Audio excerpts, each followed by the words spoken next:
our subject is Seeing Christ at Work. Y nuestro tema Now, es it is viendo extraordinary cómo Cristo obra.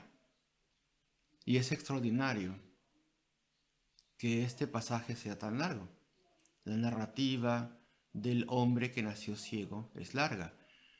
Y no se parece al Evangelio de Juan, por así decirlo. No es característico del Evangelio de Juan el enfocarse tanto en una persona, en una situación.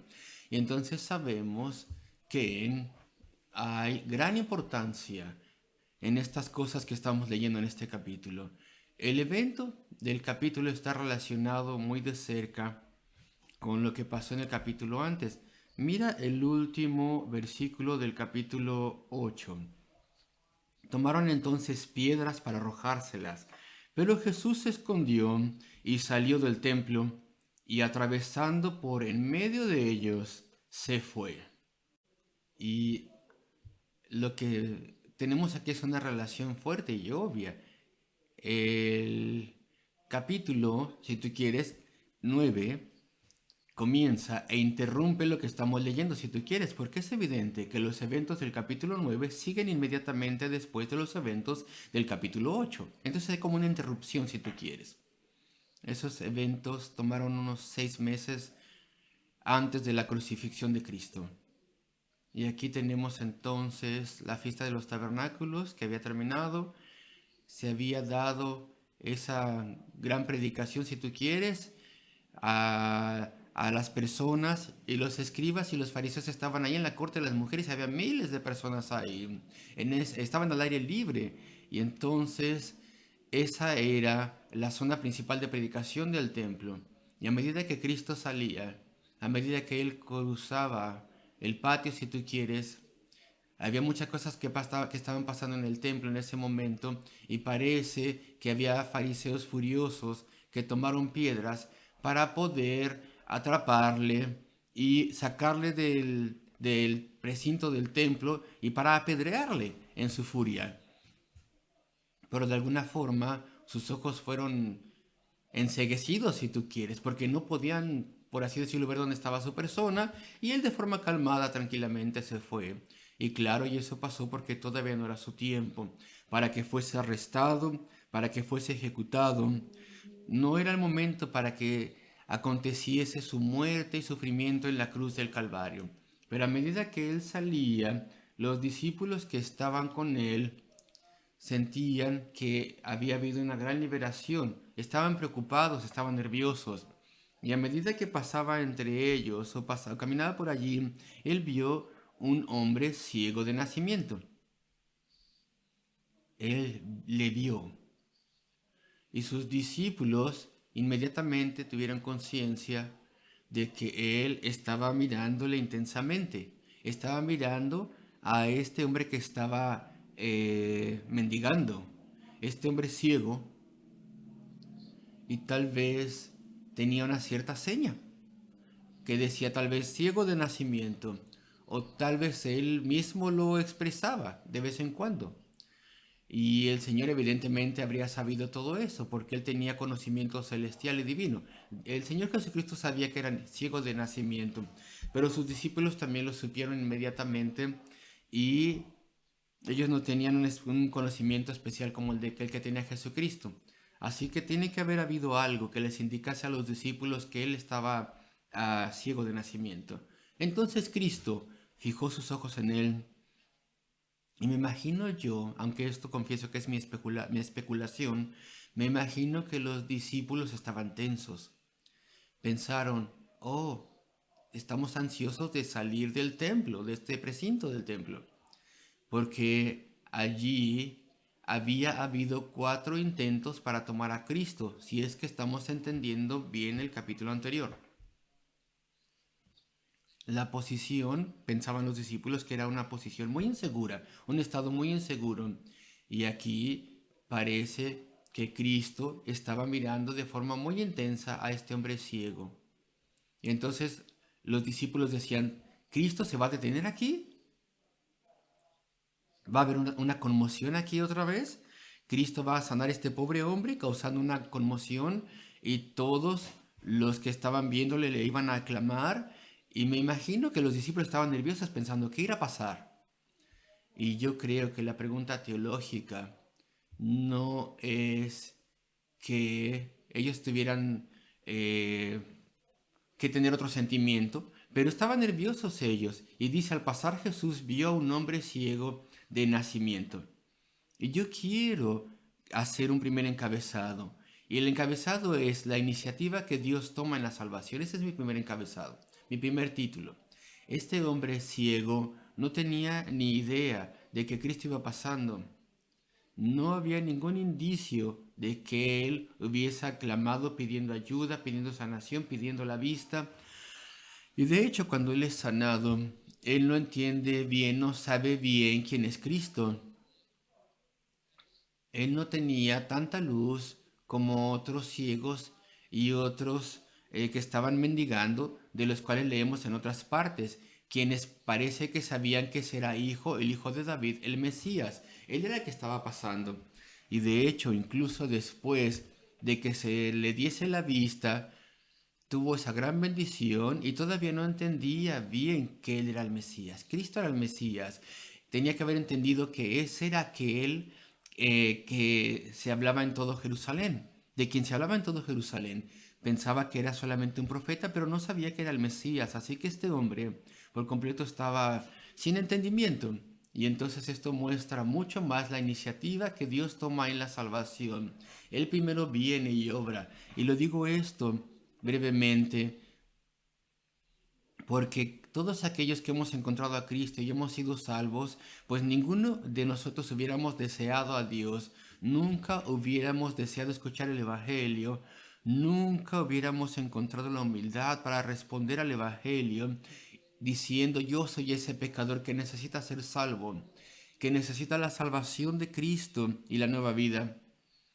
Éramos demasiado mundanos, estábamos demasiado lejos de Dios, demasiado endurecidos, con demasiada indiferencia. Nunca hubiéramos buscado nada de esto a no ser por Dios. La salvación es una iniciativa de Dios. Él obra primero, Él obra en nuestros corazones. Él nos lleva a ver nuestra necesidad que tenemos de Él y de su amor perdonador. Y a medida que pasó Jesús, ese es el primer evento. Al pasar Jesús puso sus ojos en ese hombre que estaba ciego desde nacimiento. Y es que su iniciativa, y vemos la diferencia entre los discípulos y el Señor, y ellos eran buenos hombres, pensamos nosotros, lo eran, claro, pero vieron a este hombre y tal vez estaban ansiosos, querían apartarse de ese lugar, mientras todavía era posible salir de allí. Y entonces le dicen a Cristo, ¿por qué está ciego? ¿Qué es lo que ha hecho que ha estado ciego de nacimiento? ¿De alguna forma pecó en su vientre? ¿Eso es posible? Y más bien, tal vez fueron sus padres, dijeron ellos los que pecaron. ¿Fue nacido por fornicación tal vez? ¿Nació a través de la lujuria? ¿Simplemente por eso, fuera del matrimonio? ¿Cuál es el problema? ¿Por qué está ciego? Y ellos pensaban que tenía que haber una razón, eso es lo que ellos pensaban, así es como habían sido entrenados. Y bueno, hay una causa, claro. A toda la tragedia, hay una causa que explica toda tragedia, toda tribulación, es el pecado en general, claro, la caída del ser humano en general. Pero en el caso de este hombre no había ninguna causa específica. Versículo 2. Sus discípulos le preguntaron al Señor Jesucristo, Rabí, maestro, ¿quién pecó? ¿Este hombre? Es decir, en su vientre es imposible, claro. ¿O sus padres? De modo que nació ciego. Y entonces la respuesta, no es que pecó este, ni sus padres. Y la diferencia entre Cristo y sus discípulos es que él miraba a ese hombre con la intención de darle la vista y después darle también vida espiritual y conversión.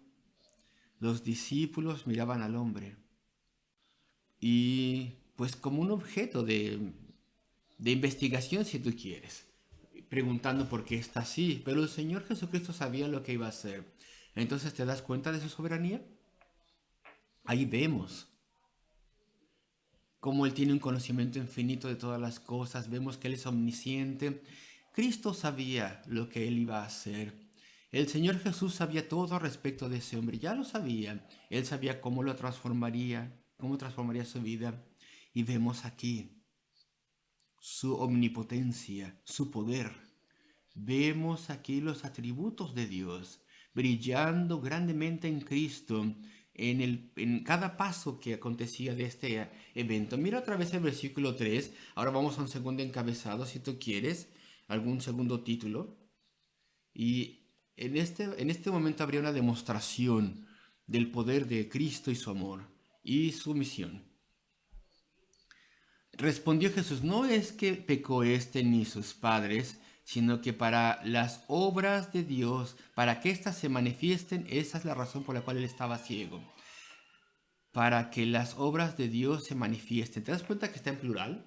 El poder de Dios para restaurar la vista, si él desea hacerlo, y el poder de Dios para transformar la naturaleza de una persona, para darle vida espiritual a la persona, para hacer que una persona venga a la conversión. Habría ahí una demostración del poder de Dios. Y así pasa con todo converso. Si tú eres salvo, si has venido a Cristo y te has arrepentido de tu pecado y has encontrado nueva vida, pues eso es porque Él te ha transformado, te ha salvado y Él te hace una demostración de las obras de Dios. Tendría que ser obvio a toda persona que te conozca que tú eres un hombre que ha cambiado, una mujer que ha cambiado, que tú eres diferente ahora, que tus estándares son diferentes, tus gustos también, tus anhelos también, tu destino también ha cambiado. Ahora estás camino al cielo y no eres ahora de este mundo, sino del siguiente. Y no vives tratando de complacer a la carne y simplemente por tener posesiones y placer terrenal, sino que ahora vives por Dios. Eres ahora una demostración. Y están saliendo mal las cosas, amigos, yo me aplico esto a mí también. Nos debe de llenar de temor, nos hemos extraviado por ahí y tenemos que decir, me arrepiento de que no soy una buena demostración de las obras de Cristo. Tendremos que decir eso de nuestra vida. Tengo que decir cuando soy atacado por problemas o dificultades o reveses, me desmorono y me quejo. ¿Tengo que ser así? No. Tengo que decir cuando soy insultado y reacciono mal. Tengo que confesar eso. Tengo que confesar también que no soy una buena demostración de las obras de Dios. Eso lo debo confesar. Pues para eso hemos sido salvos. No es solamente ese hombre que nació ciego para que Dios obrara en él. Mira las palabras, escucha. Este hombre nació ciego, ¿por qué? Para que las obras de Dios se manifiesten en él. Tú fuiste salvo. Te salvó Dios de tu perdición. ¿Para qué? Para que Dios brillase en sus obras a los que están a tu alrededor. Acordémonos de nuestro estado, queridos amigos. Acuérdense que esta es parte de la razón por la cual somos salvos. Y este hombre iba a hacer una demostración de las obras de Dios. Y después, versículo 4. Y mi encabezado para este versículo es la comisión de Cristo que Él nos da. Y esto viene de su amor por las almas. Me es necesario hacer las obras del que me envió, entre tanto que el día dura. La noche viene cuando nadie puede trabajar. Entre tanto que estoy en el mundo, luz soy del mundo.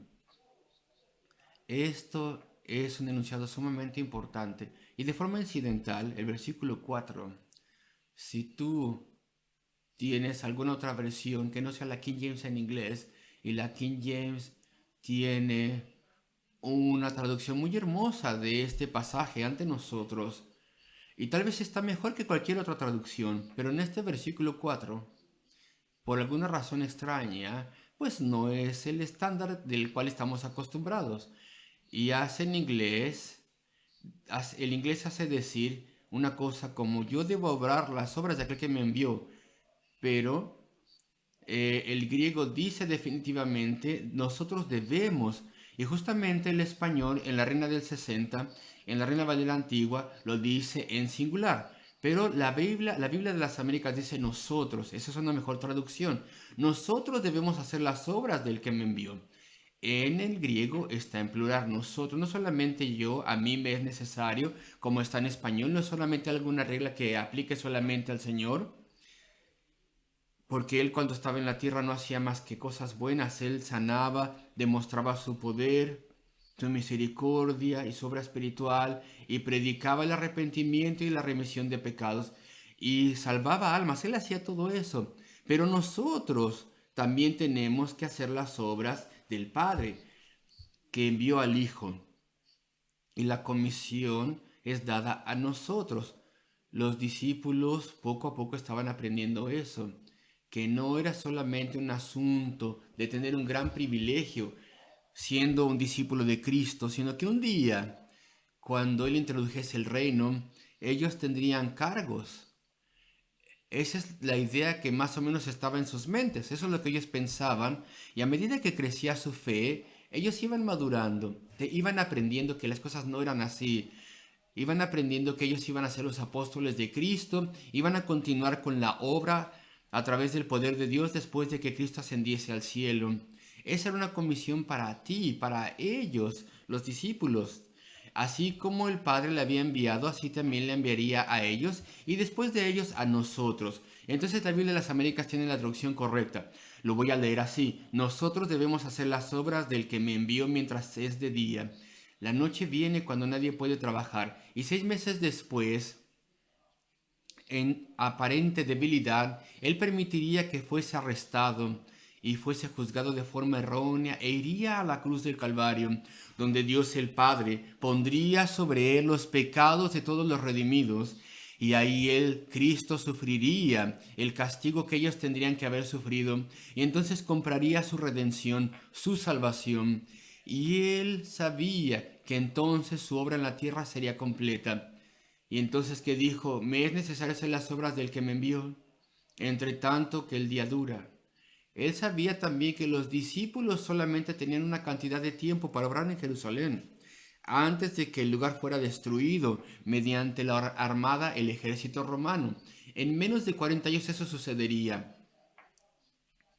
Se rodearía la ciudad y entonces sería saqueada y quemada, y el templo sería destruido para siempre y el pueblo dispersado, y solamente quedaba una cantidad de tiempo, y ese tiempo tenían los discípulos para predicar y proclamar en esa ciudad.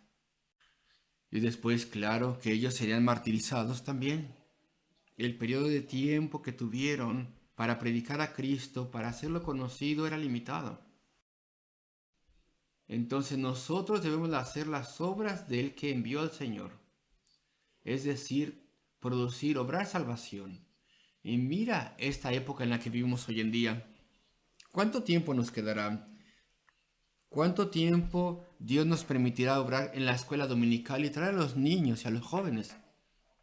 Incluso ahora estamos viendo que hay muchos obreros en China que estaban evangelizando a estudiantes, obrando en universidades y estaban llevando a cabo estudios bíblicos y ahora ya no lo pueden hacer.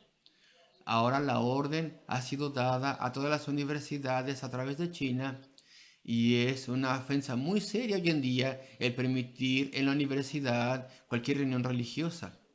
Sí, pero ¿cuánto tiempo entonces antes de que ese tipo de cosas se hagan aquí por otras razones, con diferentes razones que se den, pero que se prohíba el acceso a los jóvenes? Debemos obrar las obras del que envió al Señor mientras todavía es día, antes de que venga la noche, cuando ningún hombre puede trabajar. ¿Cuánto tiempo tú y yo estaremos vivos para hacer la obra del Señor? ¿Cuánto tiempo se nos dejará estar en la tierra para representar a Cristo ante nuestra familia, nuestros colegas? ¿Cuánto tiempo estarás en tu trabajo que tienes en el presente? Toda posición, todo lugar viene de Dios. ¿Cuánto tiempo tenemos en ese lugar para ser de influencia? La influencia que deberíamos ser. Es un versículo solemne. Nosotros, Cristo y nosotros debemos hacer las obras del que me envió mientras es de día. La noche viene cuando nadie puede trabajar. Voy al versículo 6. El versículo 6 nos muestra un misterio si tú quieres. Dicho esto, escupió en tierra e hizo lodo con la saliva y untó con el lodo los ojos del ciego, con ese barro. ¿Y por qué utilizó ese método Cristo? No es absolutamente exclusivo a este hombre ciego. No es la única vez que lo usó. En los evangelios se menciona en otra ocasión en Marcos 7. Ahí se tiene aquel que estaba sordo y también tenía un impedimento en su habla. Y después se utilizó allí un método similar. Y después en Marcos 8, ahí tenemos al hombre ciego de Bethsaida. El hombre que fue sanado de su ceguera en dos etapas si tú quieres. Y después de la primera etapa veía hombres como árboles caminando. ¿Te acuerdas de eso? Y ahí en ese momento se utilizó un método similar. ¿Y por qué? Porque ¿por qué hizo el Señor así cuando frecuentemente simplemente sanaba con una palabra o con un toque en una sola etapa? Y entonces dice aquí, dicho esto, escupió en tierra e hizo lodo o barro con el cual puso en sus ojos y le dijo, ve y lávate en el estanque de Siloé. Y el apóstol Juan nos dice que es traducido, el nombre Siloé traducido es enviado, versículo 7. Y entonces fue y se lavó, versículo 7, y regresó viendo. Entonces, ¿por qué el Señor utilizó este método así, en dos etapas? Pues porque esta es una demostración de la obra de Dios. Aquí se vería una ilustración de la salvación. Se restaura aquí la vista física a este ciego y esto representa cómo Dios nos da vista y luz espiritual a aquellos que antes estaban muertos de forma espiritual. Es una ilustración de la conversión y de la salvación. Y en esta ilustración hay una demostración clara de la necesidad que tenemos de arrepentirnos. La obediencia a Cristo y el arrepentimiento. Algunas personas, y es extraño, y es algo necio, es un grave error. Algunas personas, y son verdaderos creyentes los que dicen esto, dicen lo siguiente, ok,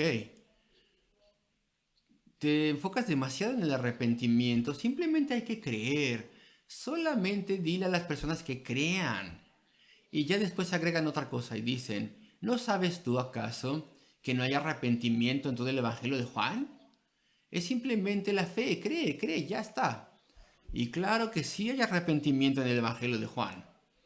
Y en los pasajes más largos que lidian con la ilustración de la conversión, de un ejemplo fundamental, allí vemos esta etapa especial intrínseca en la sanación para representar el arrepentimiento.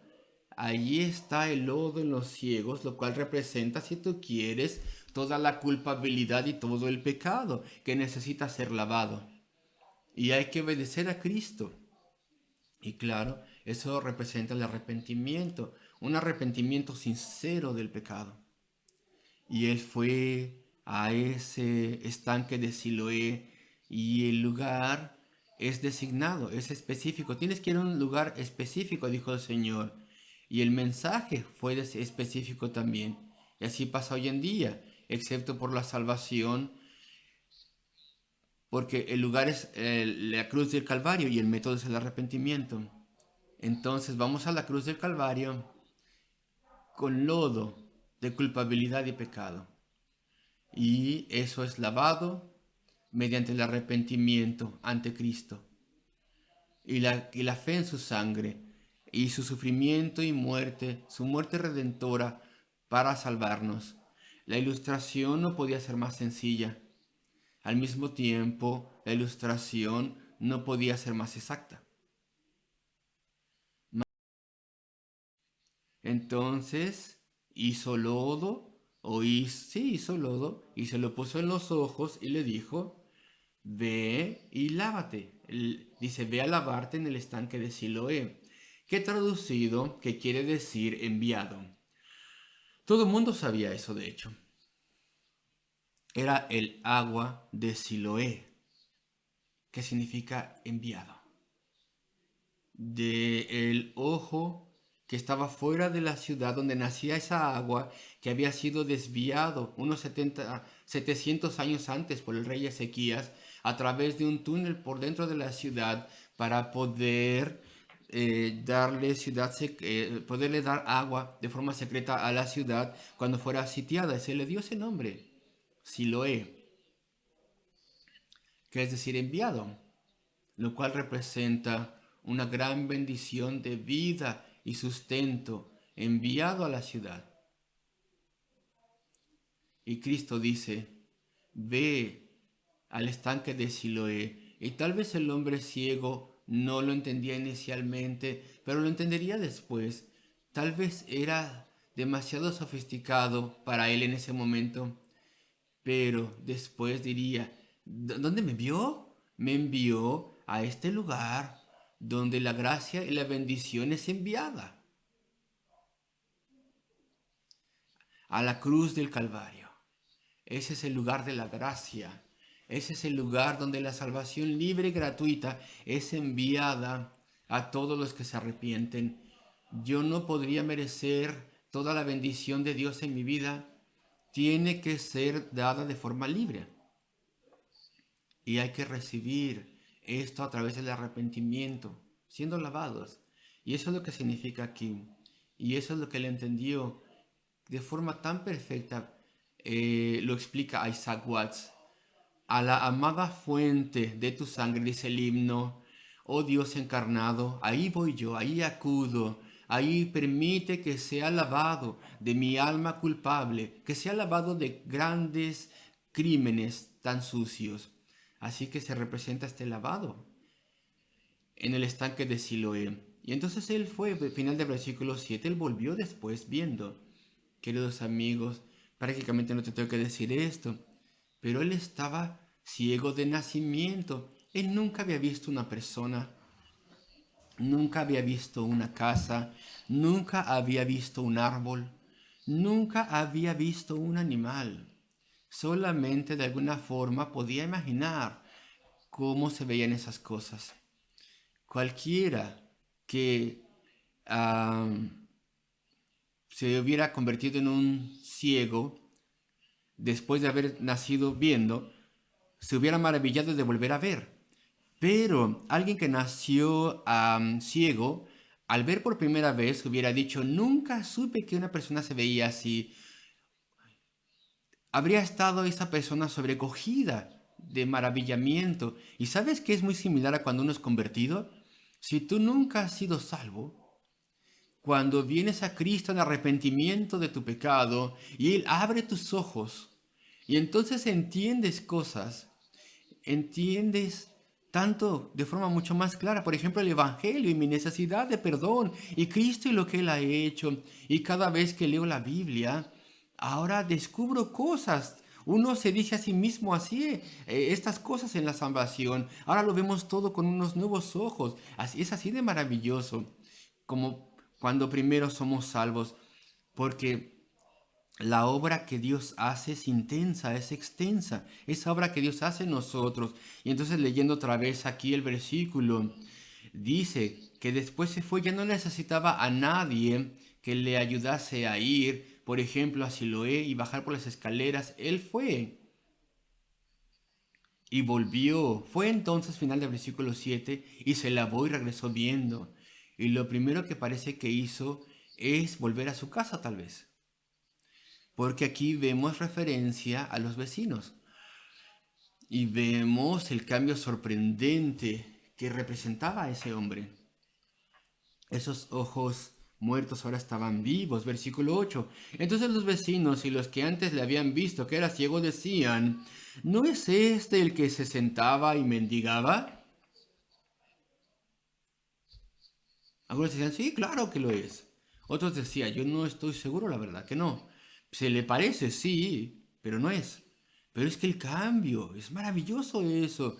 No era solamente cómo se veía, sino su comportamiento. Ya con más confianza, caminando por allí, mirando todo con maravillamiento, sonriéndole a las personas, con gran calidez, su personalidad se había cobrado vida. Su humanidad había cobrado vida. Todo estaba ahí. Y él dijo, sí, yo soy él, yo soy ese hombre. Y entonces la gran pregunta que tenían en sus mentes, como puedes tú imaginar, es ¿cómo se abrieron tus ojos? ¿Cómo fueron abiertos? ¿Cómo es que pasó? Dinos. Y les dijo, de hecho, al respecto de Jesús. Y bueno, pues él tenía toda claridad en sus enunciados, y estoy seguro que la narrativa del Evangelio le representa claramente. Y este es ahora un hombre que dice las palabras correctas, y lo dice todo de forma simple y clara y llana, y les dice lo que le había pasado. Y le dijeron, bueno, ¿y dónde está? Sabían, conocían el nombre de Jesús, incluso si este hombre que antes era ciego no le conocían. Y cualquiera que apoyase a Jesús o creyese en él iba a ser excomunicado de la sinagoga. Y entonces sentían que si comentaban al respecto de esto, pues tenían responsabilidad de reportar a este hombre como a la policía, si tú quieres, a los fariseos, a los líderes. Sentían que tenían esa responsabilidad. Y lo hacen, justamente se lo llevan a los fariseos, a aquel que antes había sido ciego. Era una cosa clara. Había después entonces un comité establecido de investigación que los fariseos tenían en el templo y estaban investigando al respecto de los pecados que se supone que Cristo había cometido. Y esa investigación estaba abierta, estaba en funciones si tú quieres. Y había como una investigación pública que los sacerdotes y los fariseos tenían. Y entonces llevaron a este hombre ante esas personas. Y otra nota muy importante, pues es que era el día de reposo, cuando el Señor Jesucristo hizo el lodo y le abrió los ojos. Y entonces él estaba delante de ese lugar, versículo 15. Y tengo aquí un encabezado. Cristo conocía el sacerdocio, porque tú puedes ver que el sacerdocio iba a terminar, iba a ser reemplazado con la iglesia cristiana, judío, gentil, es decir, el sacerdocio de todos los creyentes. Los sacerdotes del templo terminarían y en el año 70 después de Cristo el juicio de Dios por fin terminó con el templo. Y podemos ver que ya habían perdido su autoridad incluso en ese momento. Y podemos ver una hermosa transición de los sacerdotes a aquel hombre que antes era ciego y otros creyentes. Y eso está aquí ante tus ojos. Versículo 15. Volvieron pues a preguntarle también los fariseos cómo había recibido la vista. Y les dice, versículo 16, y tenemos aquí, algunos de los fariseos decían, ese hombre no procede de Dios, porque no guarda el día de reposo. Y Cristo había respondido eso, como ustedes saben, muchas veces antes. Y cada vez que respondía la acusación y explicaba cómo era correcto hacer bien en el día de reposo, los escribas y los fariseos quedaban callados, pero todavía se aferraban a su idea. Decían, esto es lo que le descalifica. No querían aceptar que él era el Mesías, pero algunos de ellos como que estaban decidiendo, una minoría ya no estaban de acuerdo. Lo vemos al final del versículo 16. Otros decían, ¿cómo puede un hombre pecador hacer estas señales? Supuestamente pecador hacer estas señales. Y había disensión, división entre ellos. Pero la mayoría todavía se aferraban a la idea de que era pecador porque estaban completamente en contra de Cristo. Esos líderes estaban en contra de Cristo, pero una minoría entre ellos estaban todavía, ahora ya estaban del lado de Cristo si tú quieres por sus milagros. Versículo 17. Entonces volvieron a decirle al ciego, ¿qué dices tú del que te abrió los ojos? Y él le dijo que es profeta. Pues todavía no entendía el hombre que había sido ciego que el Mesías mismo le había sanado. Versículo 18. Pero los judíos no creían No creían que había sido sanado en absoluto, no creían que había sido ciego, así que llamaron a sus padres. Y esa posibilidad es completamente removida. Los padres afirmaron que ese era su hijo y lo hicieron de forma cautelosa porque tenían temor de que fueran excomunicados de la sinagoga. Pero respondieron de forma firme: ya tiene edad, preguntadle, responderá él mismo. Y yo llego al versículo 24, donde dice así: entonces aquellos que investigaban el asunto volvieron a llamar al hombre que había sido ciego y le dijeron: da gloria a Dios. Y ahora estaban intentando ya presionarle. Si tú quieres quedarte en la sinagoga, si tú quieres quedarte como un adorador aquí, adora a Dios y deshonra a este hombre, porque nosotros sabemos que este hombre es un pecador, pero no se dejó intimidar. Este hombre es firme, versículo 25. Entonces él respondió y dijo: si es pecador no lo sé. No lo ve como el Mesías todavía. Dice: una cosa sé, que habiendo yo sido ciego, ahora veo. Y él no iba a negar estas cosas. Y le dijeron una vez más, versículo 26, ¿qué te hizo? ¿Cómo te abrió los ojos? Y esta vez el hombre responde de forma brillante. Él ahora ya más bien era un sacerdote. Ellos no. Ahora él ya se estaba convirtiendo más en un siervo de Dios. No ellos. Los sumos sacerdotes, los escribas y los fariseos, los que estaban allí, estaban dejando de ser sacerdotes. Dice: ya os lo he dicho y no habéis querido oír. ¿Por qué lo queréis oír otra vez? ¿Queréis también vosotros haceros sus discípulos? ¿Te das cuenta? Les estaba instruyendo. Y le injuriaron, le ultrajaron, le insultaron. De forma literal, dice que le insultaron, le ultrajaron. Y le dijeron: tú eres su discípulo, pero nosotros discípulos de Moisés somos. Y mira cómo insultan a Cristo. Dice: nosotros sabemos que Dios ha hablado a Moisés, pero respecto a ese, no sabemos de dónde sea ese. Bueno, ¿y qué quieren decir? No sabemos dónde es profetizado en la escritura. Ellos decían que él no venía de ningún lado. Dice: pero no sabemos ese de dónde sea, no lo reconocemos. Respondió el hombre y les dijo, versículo 30, pues esto es lo maravilloso, algo que es para maravillarse, que vosotros no sepáis de dónde sea, y a mí me abrió los ojos. Prácticamente les dice: aquí tenemos una gran maravilla, ustedes son los líderes del pueblo y vosotros sois ignorantes de este gran profeta, y no lo conocéis y no sabéis lo que él ha hecho. Es su forma de decir: yo no te reconozco a ti, ya no te reconozco más.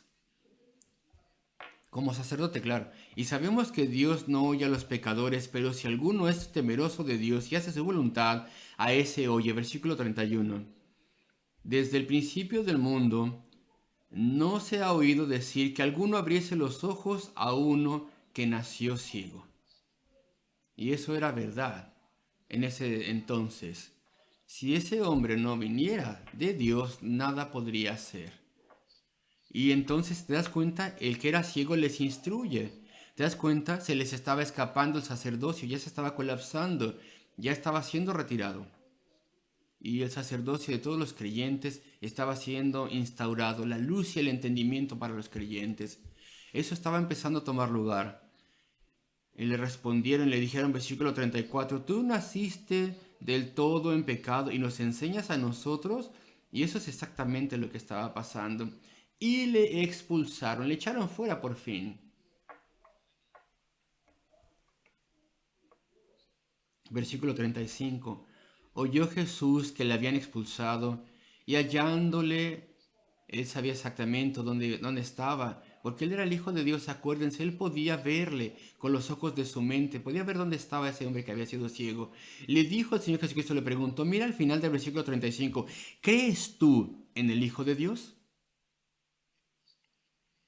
No era suficiente, no iba a ser suficiente que el hombre dijese, yo creo en Jesús, que Él es un profeta, porque Él me ha dado la vista. Esto es lo más maravilloso que haya pasado jamás. Esa no es la conversión. Esa es una maravillosa bendición. Esa es solamente una representación de la conversión. Tenía que ser más que solo eso para que él pudiera ser convertido, salvo.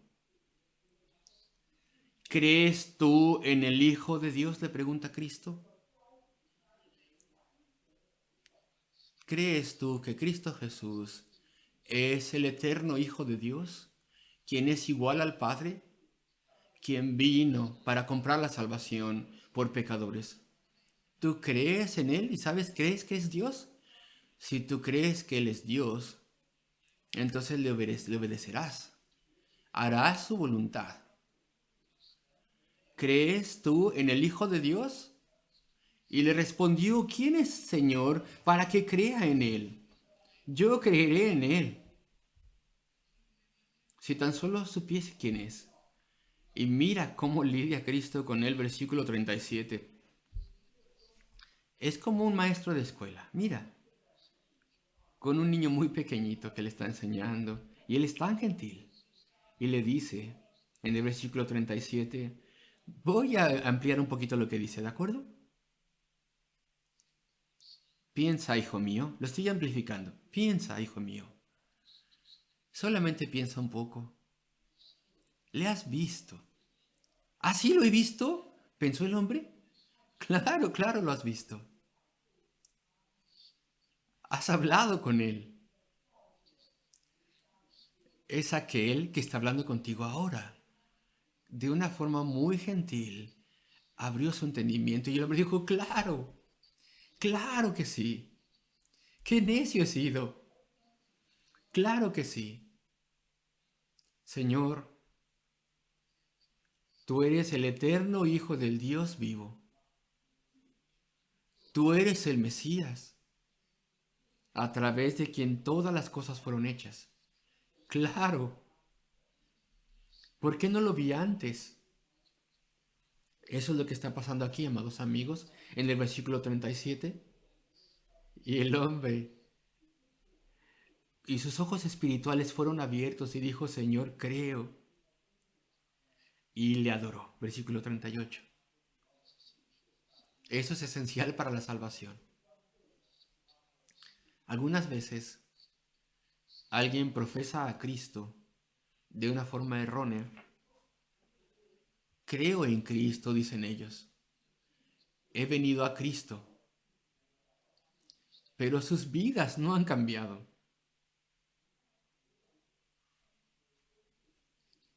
Hacen las mismas cosas que hacían antes. Tienen los mismos intereses que tenían antes, los mismos gustos de antes. Son personas muy mundanas tal vez. Quieren cosas del mundo. Desde el principio, desde que comienza el día, su mente está en el mundo. No han visto a Cristo. No han reconocido que es el eterno Hijo de Dios. ¿Quién es? Él es Dios mismo. No le obedecen. Señor, vengo a ti. Me arrepiento de mi pecado. Creo en la sangre derramada en la cruz del Calvario. Y te adoro, Señor. Creo en ti. Tú eres el Señor del cielo y la tierra, el Señor de toda vida. Cámbiame, Señor. Voy a ser tuyo, cámbiame. Voy a obedecerte a ti. Cámbiame. ¿Te das cuenta? Todo está aquí. ¿Te das cuenta cómo fue lavado? ¿Te das cuenta cómo ya cree en Cristo? Ya sabe que Él es divino, sabe que es Dios. Y Él se humilla y se somete y obedece y le adora. ¡Qué ilustración tan hermosa de la conversión! Quisiera poder explicarlo mejor. Por eso adoramos a Dios. Eso es lo que buscamos. Debo cerrar. Hemos estudiado diferentes cosas, no las repasaré. Vengan a Cristo, confíen en Cristo, amen a Cristo, sirvan a Cristo, sean de Cristo, sean una demostración de las obras de Cristo.